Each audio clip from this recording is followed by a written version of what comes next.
was you help the people at the top, and all the good results trickle down to everybody else. Trickle down economics.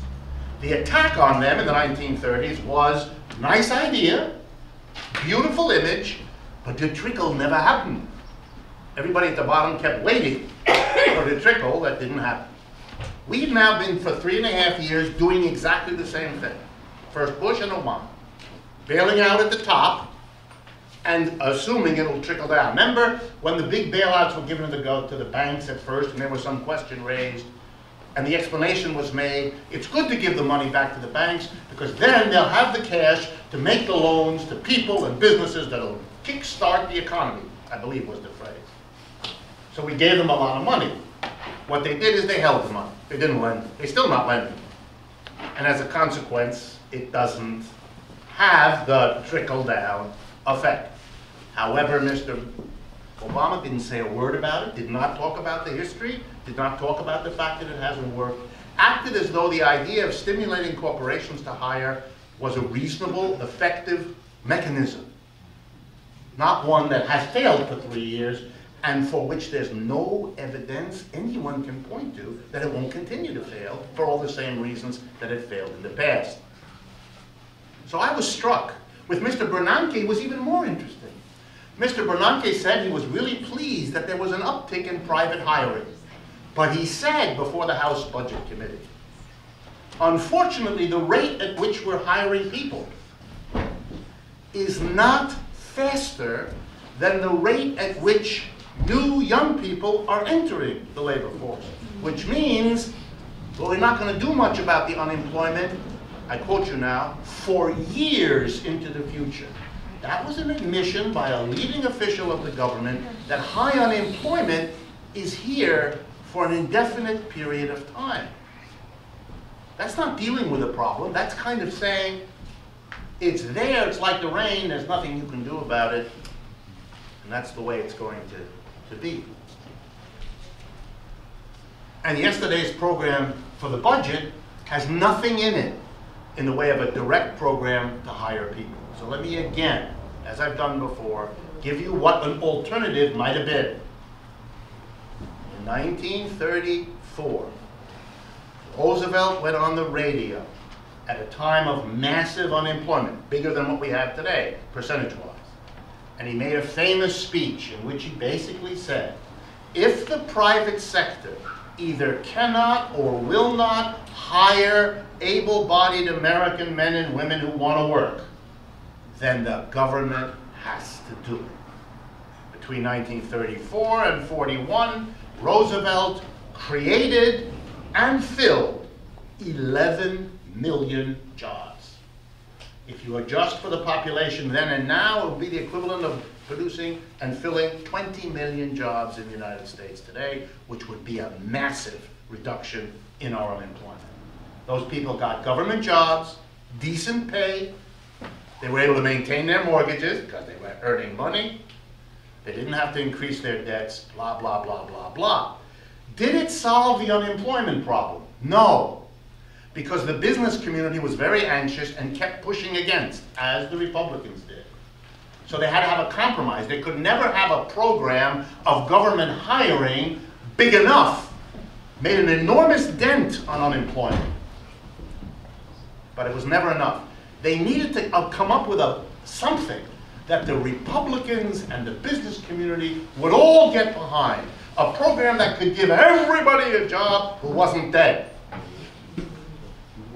And that was the war.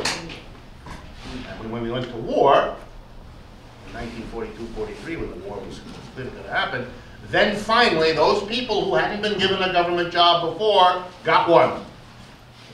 A uniform and a job.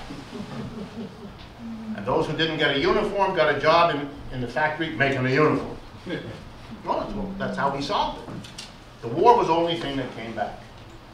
But the president, by creating a massive program for people, became and this is important to think through, became the most popular president the United States has ever had. He won 4 consecutive presidential elections. No president had ever come close to that before. He was an absolute hero.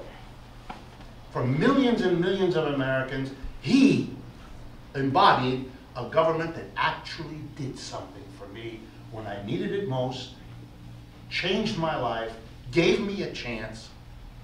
The reason we have a law on the books now that no president can serve more than 2 terms was a reaction against the Roosevelt administration, because everybody else was afraid that we would have people who stay in office a long time. But he didn't stay in office a long time because he was a handsome, dynamic fellow. He wasn't, you know, he was wheelchair bound. In those days, he was never shown because you couldn't show him in the wheelchair. He had polio or something as a child that was crippled all his life.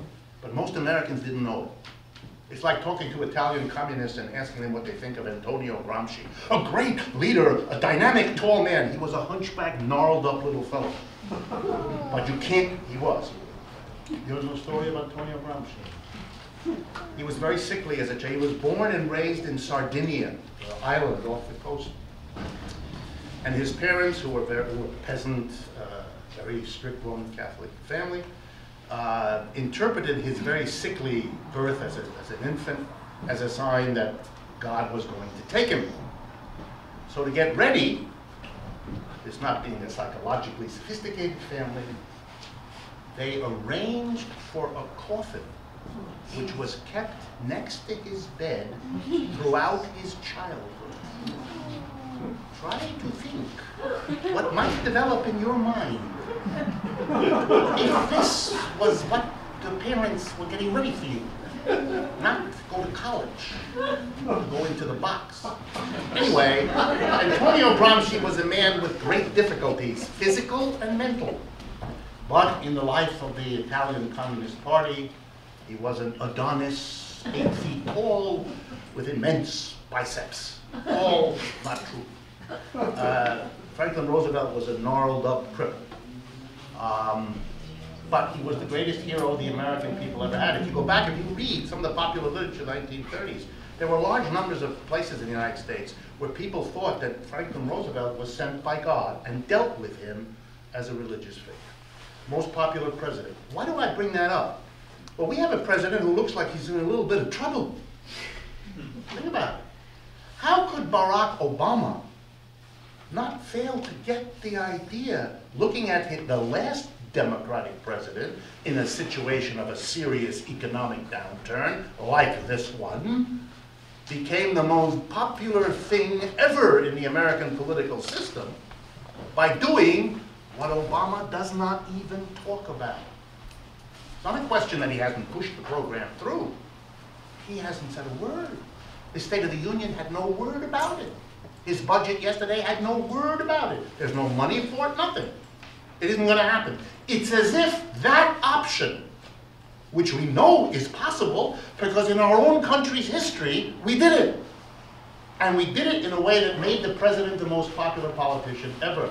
Why would an Obama not move in that direction? At least position himself as wanting to move. Let the Republicans block it. He can at least be the man who wanted it. Think about it. It's an interesting question, I think.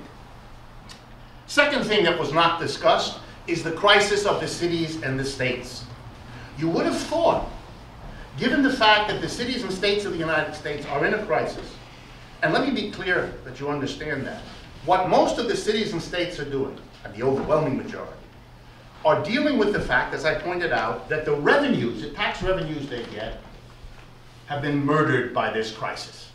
Unemployed people don't pay income tax, pinched people don't buy stuff so they don't pay a sales tax. As the price of everybody's house go down, the property tax paid to the local community goes down. It's bad, bad, bad. In that situation, cities and towns and states could have decided, okay, we're not getting money from the mass of people who are unemployed and pinched, so we would have to go to the rich and the corporations. One state did that. I think I mentioned that to you. I will remind you, the state of Oregon. It responded by taxing people earning over $250,000 a year, a good bit more than they had been, and people earning over $500,000 a year, a good bit more than that, and imposing a tax on corporations. One state. The other 49 aren't doing that. The other 49 are saying, whoa, the money isn't coming in, so, and this is very important, the obvious thing is we have to cut. It is not obvious. Not at all obvious. What's obvious is by never discussing the option of taxing somebody, you force the conversation into a debate about who do we cut and how much do we cut them. And so we have, for example, Democratic politicians. Cuomo here, Brown in California, the two big states. All they're discussing, all the debates among Democrats, between Democrats and Republicans, is who to cut. The exact same discussion going on in Washington. Yesterday, when Obama announces, he announces proudly, here's all the cuts I'm making. Not enough, say the Republicans. Here's all the cuts we want to make. The debate is, how many cuts and who gets cut? The other side of the equation, you know, a budget has two parts. The part coming in and the part going out. Why are we discussing only the parts going out? We don't discuss. Can't, taboo. It's a taboo in the culture. Brilliant taboo, as you'll see in a minute, because it avoids us looking at the tax structure, which, if you look at it, would immediately suggest something. And that's the function of tonight, because when we get to the taxes, I'm going to try to show you what's going on in taxes, and therefore why it's not being discussed. But nothing was said about the crisis. Why is the crisis so bad now in the states and cities? The answer there is simple. It takes a while. You know, before a crisis impacts the price of a house, it takes some time. And before the price of a house going down cuts the property taxes paid on that house in a community, it takes more time. The city has to assess the value of every property in a community and base the property tax on that. That's how every town in America works. It takes time for the assessor to adjust the values of houses down, and all of that takes time to happen.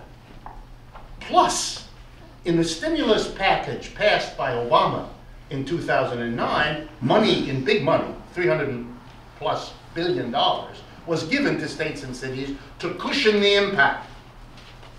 But that money is now running out. It'll be finished in the next month or two. So cities and towns were hoping to get another. Nothing is coming. It's not that they're getting less, they're getting nothing. So they're now facing the music. The delayed music is hitting at the level of cities and states. That's where the crisis is now peaking. So we have massive layoffs. And just a footnote.